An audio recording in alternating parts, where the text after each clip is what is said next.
अस्सलाम वालेकुम व्यूअर्स, कैसे आप सभी लोग। Welcome back to my channel.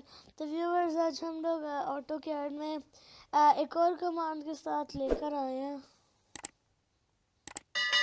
ठीक है, इससे चाहे आप जितना भी घूम हो जाए, आप जो है ना उस कमांड से आपकी जो ड्राइंग है ना वो वापस आ जाएगी। ठीक है, अब मैं इसको पूरा घूम कर देता हूँ, बिल्कुल लॉस्ट।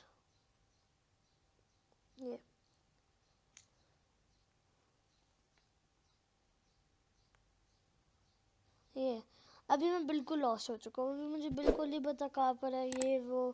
ठीक है, बल्कि मैं और ही कर देता हूँ। अभी अगर वापस जाना है ना तो हमें करना है, हमें कमांड करनी है Z एंटर, जूम, फिर E एंटर, और ये लाइन हमारे पास वापस आ गई है। ठीक है, तो इसका मकसद है कि आपकी ड्राइंग जहाँ पे भी गुम हो गई हो ना, आप वापस लेकर आ सकते हैं। ठीक है, तो व्यूअर्स के साथ साथ हमारी वीडियो का एंड हो चुका है। And don't forget to like, share और सब्सक्राइब माय चैनल।